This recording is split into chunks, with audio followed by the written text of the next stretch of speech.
Real estate market crash हो रहा है। जब हम ऐसी बातें सुनते हैं तो दिमाग हिल जाता है, चाहे वो इन्वेस्टर हो या आने वाला बायर। एक तो आप रेरा की वेबसाइट पे उस कंसर्न स्टेट की चेक कर सकते हैं कि इस प्रोजेक्ट में कितनी इन्वेंट्री सोल्ड है और अनसोल्ड है। ओके। कंपनी से भी पता चल जाता है, अच्छा, ओके। क्योंकि बैंक्स को भी वो उस अमाउंट में क्लाइंट नहीं आ रहे हैं। हाँ, एग्जैक्टली। तो कहीं ना कहीं वो भी अपनी तरफ से ऑफर देते हैं कि 6 महीने की ईएमआई वेव ऑफ है। हाँ, waive off। प्रोसेसिंग फीस जो होती है काफ़ी बिल्डर्स 1% तक ले लेते हैं बैंक्स। 20% एग्जाम्पल पैसा दे दिया और प्रॉपर्टी लॉक कर ली।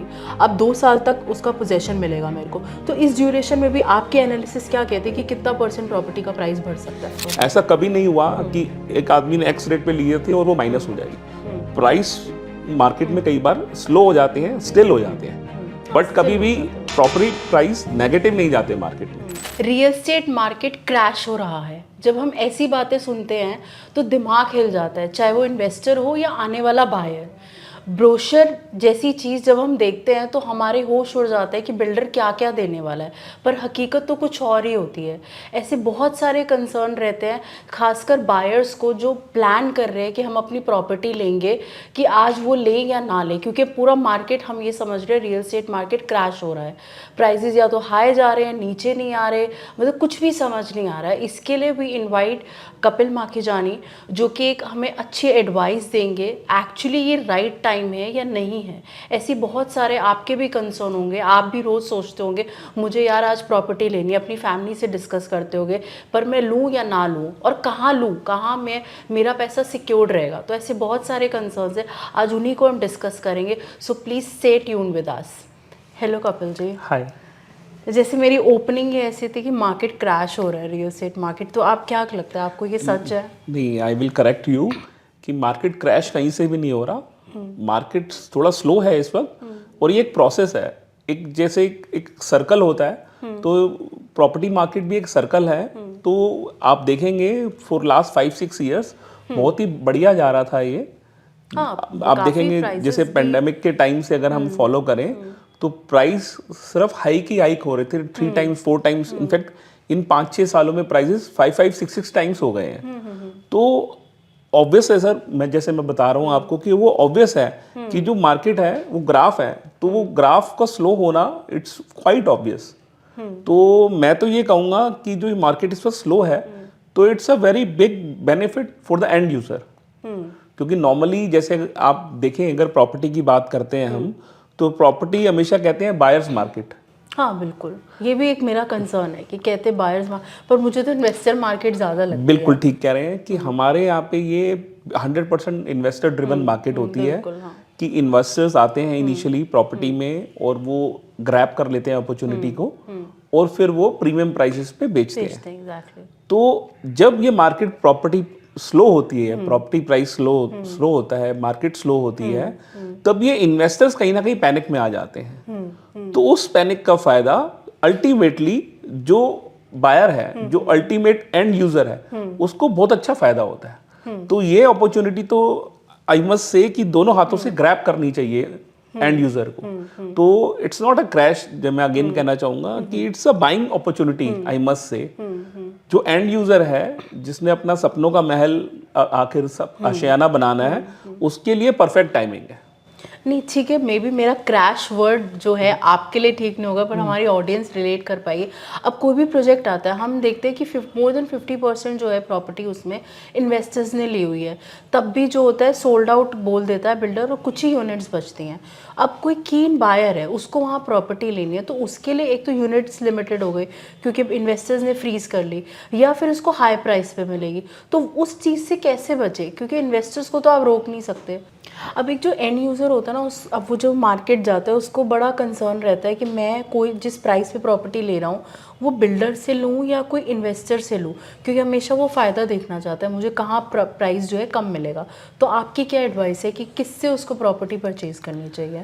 देखिए, अगर इस स्लो मार्केट में अगर बायर निकलता है, तो अगर वो इन्वेस्टर को अप्रोच करता है, तो इन्वेस्टर जो होते हैं कई बार जब ये मार्केट स्लो हो जाती है वो पैनिक में आ जाते हाँ हैं। एग्जैक्टली। तो कई बार वो डेस्परेट सेलिंग भी कर लेते हैं और अपनी बाइंग से भी नीचे भी वो कई बार चीज बेच देते हैं। तो उनको अप्रोच करना, एक इन्वेस्टर से प्रॉपर्टी खरीदना बहुत फायदेमंद रहता है। अच्छा, वो आप कह रहे हो कि End user के lucrative लिए। कॉल है अगर हम एक बायर लेना चाहते मगर हैं तो। कॉन्ट्रेरी में एक और बात कहना चाहूँगा, हर आदमी जो एंड यूज़र है वो कंफर्टेबल नहीं होता इन्वेस्टर से प्रॉपर्टी खरीदने में, ओके। क्योंकि इन्वेस्टर हमेशा उसके लिए एक थर्ड पार्टी होता है, एक अननोन आदमी होता है, उनकी कुछ टर्म्स कंडीशंस होती हैं जो कई बार नहीं फुलफिल हो पाती।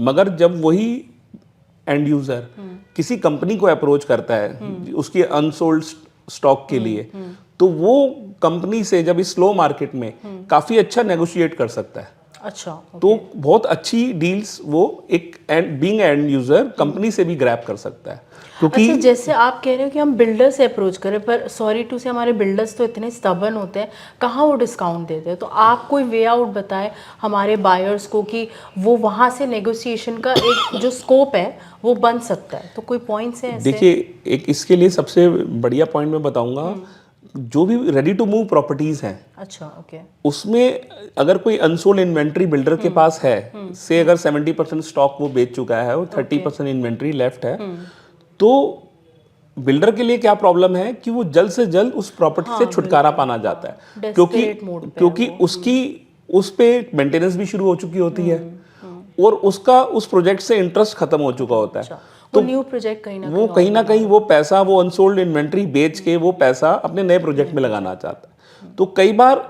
उन प्रोजेक्ट्स पे अगर हम टारगेट करेंगे, एंड यूजर देखेगा अनसोल्ड इन्वेंट्री को, बायर देखेगा, तो उसमें कई बार उसको बहुत अच्छी अच्छी अपॉर्चुनिटीज मिल जाती है। अच्छा, ओके। जिसमें वो अच्छा नेगोशिएट भी कर सकता है स्लो मार्केट में डायरेक्ट बिल्डर से भी। अच्छा, ओके। जब ये मार्केट थोड़ा स्लो होता है तो जो बिल्डर है वो काफी अच्छा नेगोशिएट, वो भी नेगोशिएशन पे आ जाता है, इजी हो जाता है। हाँ जी। मतलब अच्छा, आपने एक बड़ा अच्छा पॉइंट बोला कि जहाँ पे यूनिट्स कम, मतलब 30% आप जैसे एग्जांपल दे रहे हैं बची हुई है, तो अगर आप उस प्रोजेक्ट पे जाएंगे, पर ये हमें पता कैसे लगेगा, जो एक बायर है वो कैसे अप्रोच कर पाएगा इस चीज़ को कि यहाँ कम यूनिट्स बची हैं? एक तो आप रेरा की वेबसाइट पे उस कंसर्न स्टेट की चेक कर सकते हैं कि इस प्रोजेक्ट में कितनी इन्वेंट्री सोल्ड है और अनसोल्ड है। ओके। कंपनी से भी पता चल जाता है। अच्छा, और बाकी मार्केट बड़ी ओपन है, अगर वो कुछ रिसर्च करता है, थोड़ा टाइम अपना R&D में लगाता है, तो इजीली वो इन्फॉर्मेशन गैदर कर सकता है। तो वहाँ स्कोप ऑफ नेगोशिएशन ज़्यादा है।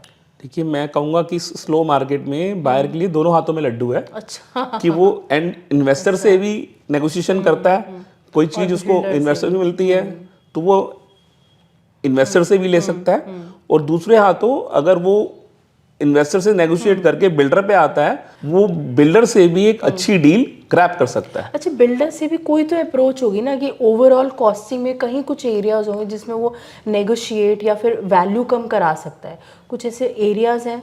देखिए, बहुत एरियाज हैं। जैसे एक बात करें कि अगर बिल्डर की अनसोल्ड इन्वेंट्री है और उसको क्लियर करना है, तो एंड यूजर कई बार ये वाइट गुड्स की डिमांड कर देता है।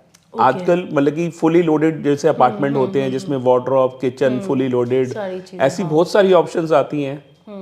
तो वो fully furnished flat, fully furnished apartment की भी डिमांड कर सकता है।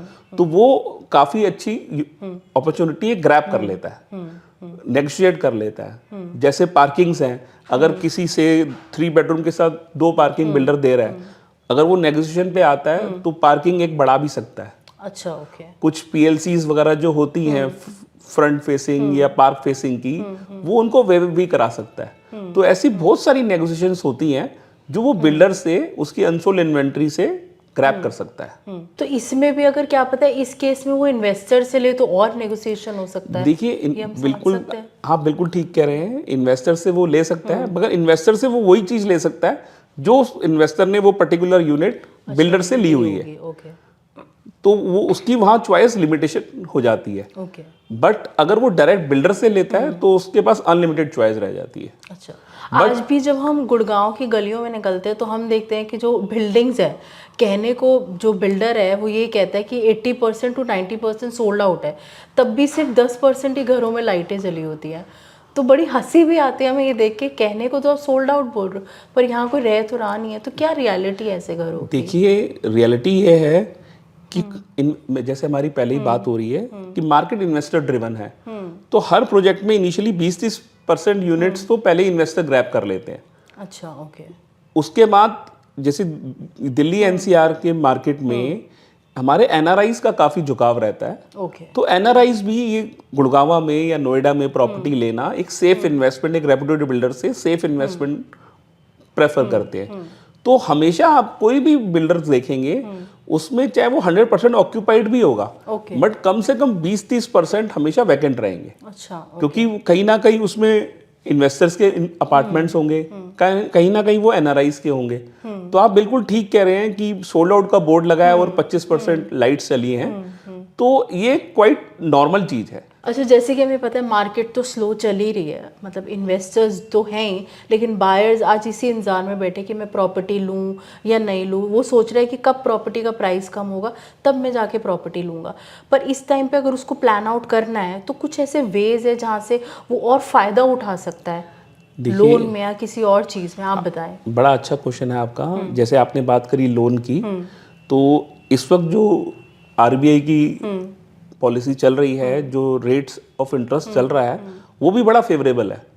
ओके। क्योंकि रेट ऑफ इंटरेस्ट अगर आप पीछे देखें तो बहुत बढ़ गया था, पूरा 2% रेट ऑफ इंटरेस्ट बढ़ गया था। बढ़ गया था। ओके। मगर अब आप वो देखेंगे तो कम से कम उसमें 1.5% रोल बैक हो गया है। अच्छा। आज की तारीख में रेट ऑफ इंटरेस्ट बड़ा अट्रैक्टिव हो गया है। आज आप नॉर्मल 7.10% पे होम लोन इजीली अवेलेबल है। अच्छा। और जब ये मार्केट स्लो होती है तो जो एंड यूजर है वो बैंक से भी नेगोशिएट कर लेता है। अच्छा। ओके। क्योंकि बैंक्स को भी वो उस अमाउंट में क्लाइंट नहीं आ रहे हैं। हाँ, एग्जैक्टली। तो कहीं ना कहीं वो भी अपनी तरफ से ऑफर देते हैं कि 6 महीने की ईएमआई वेव ऑफ है। हाँ, वेव प्रोसेसिंग फीस जो होती है, काफ़ी बिल्डर्स 1% तक ले लेते हैं बैंक्स, वो भी वेव ऑफ कर देते हैं। तो इस वक्त बड़ा अच्छा अपॉर्चुनिटी होती है फाइनेंशियल इंस्टीट्यूशंस और बैंक्स की तरफ से भी। वो बड़े अच्छे अट्रैक्टिव ऑफर देते हैं, रेट ऑफ इंटरेस्ट देते हैं, और इनमें आपस में भी फाइनेंशियल इंस्टीट्यूशंस में बहुत कंपटीशन है।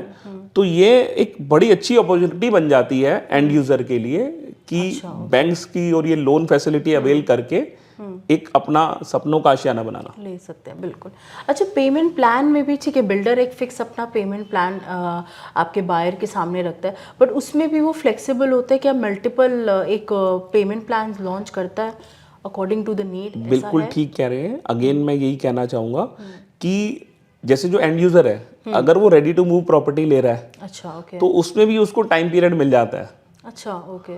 और अगर वो अंडर कंस्ट्रक्शन पेमेंट प्लान पे जा रहा है, अंडर कंस्ट्रक्शन प्रॉपर्टी देख रहा है, उसमें तो बहुत ही अट्रैक्टिव पेमेंट प्लान आ जाते हैं। जैसे आजकल बिल्डर्स 20-80, 30-70 का पेमेंट प्लान ले लेते हैं कि 30% आप इनिशियल पेमेंट दीजिए और बाकी जो 70% है आपने पोजेशन पे देना है।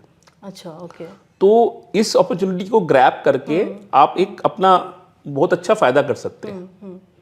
अच्छा, ठीक है। आपने बोला कि हम, जैसे मैंने 20% एग्जाम्पल पैसा दे दिया और प्रॉपर्टी लॉक कर ली, अब 2 साल तक उसका पोजेशन मिलेगा मेरे को, तो इस ड्यूरेशन में भी आपके एनालिसिस क्या कहते हैं कि कितना % प्रॉपर्टी का प्राइस बढ़ सकता है, और मे बी उसके बाद वो एग्जिट हो जाए अगर वो होना चाहे तो? देखिए, एक प्रॉपर्टी जो है हमारे इंडियन सेंटीमेंट्स में एक बड़ा लगाव है हमारे, मतलब कि हमारे माँ बाप का भी, बुजुर्गों का भी और हमारा भी, कि एक हर आदमी का सपना होता है सबसे पहले अपना एक आशियाना बनाना, उसके बाद भी उसका एक सपना होता है एक रेंटल प्रॉपर्टी क्रिएट करना।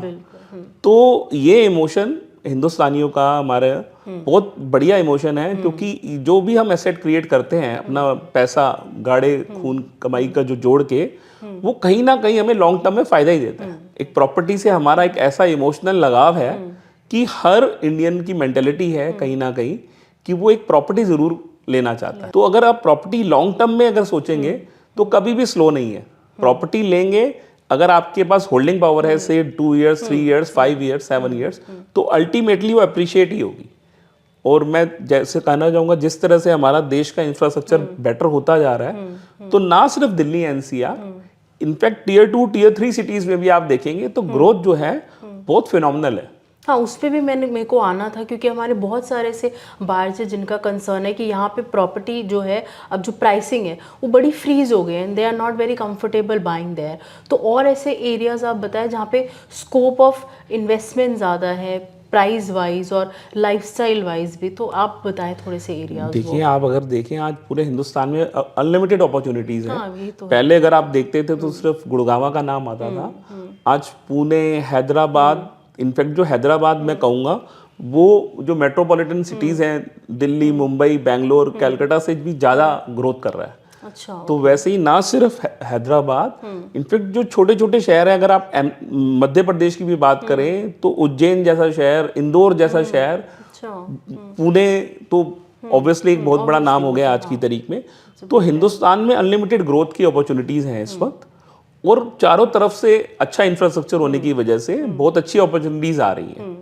तो अल्टीमेटली अगर कोई आदमी पेशेंस से और समझदारी से प्रॉपर्टी बाय करता है तो अल्टीमेटली उसको अच्छा फ़ायदा होना ही होना है। अब जैसे आपने समझदारी और पेशेंस की बात करी, पैंडमिक के टाइम पे जिन लोगों ने भी शेयर्स लोगों ने लिए वो काफ़ी नीचे प्राइस पे लिए, पर ऑफ कोर्स आज जो उसका प्राइस है 5 टाइम्स 6 टाइम्स जो भी डिफरेंट शेयर्स है उतना बढ़ गया है। तो कहीं ना कहीं रियल स्टेट भी उसी सेम स्टीम लाइन पे चलता है, आपको लगता है? बिल्कुल ठीक कह रहे हैं आप। जैसे मैंने यही बोला, रियल एस्टेट बिल्कुल पेशेंस का काम है। तो अगर जिस भी आदमी ने पेशेंस रखी है, 10 साल में प्रॉपर्टी हमेशा उसको फायदा ही करके गई है। ओके। ऐसा कभी नहीं हुआ कि एक आदमी ने एक्स रेट पे लिए थे और वो माइनस हो जाएगी। प्राइस मार्केट में कई बार स्लो हो जाते हैं, स्टिल हो जाते हैं, बट कभी भी प्रॉपर्टी प्राइस नेगेटिव नहीं जाते मार्केट में।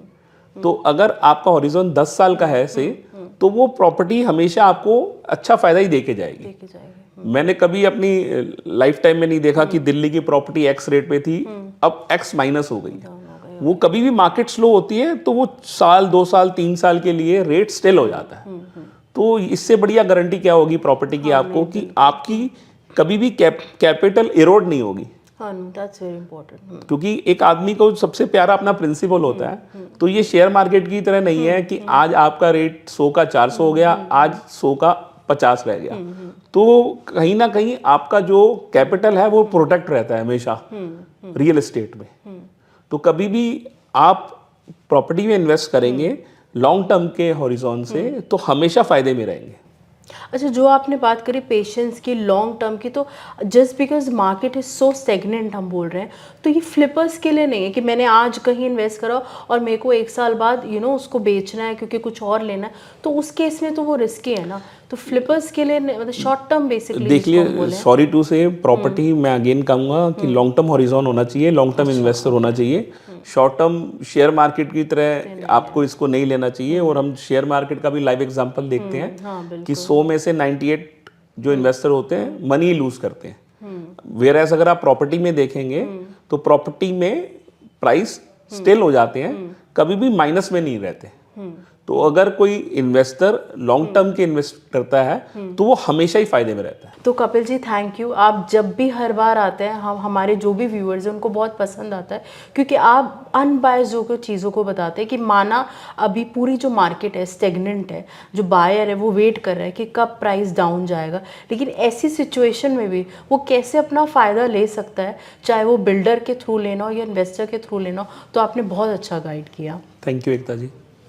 तो अगर आपको ये पसंद आया हो तो प्लीज़ लाइक एंड शेयर। और इसका होल सोल मोटो सिर्फ यही था कि भले ही पूरी दुनिया आज ये कह रही है कि भले ही सब लोग आज ये कह रहे हैं कि real estate market is crashing, बिल्कुल भी सिक्योर नहीं है, पर अगर सिक्योर नहीं है तो भी आप स्मार्ट बनकर पैसा इन्वेस्ट कर सकते हैं, राइट वे में यूज़ कर सकते हैं। नेगोशिएशन पावर आपकी हाई हो जाती है, आप लोन्स में फ़ायदा ले सकते हैं। तो आपकी स्मार्टनेस ही आपको राइट चॉइस बनाएगी इन्वेस्टर्स बनने के लिए। तो ऐसी वीडियोस के लिए आप please keep on watching HCO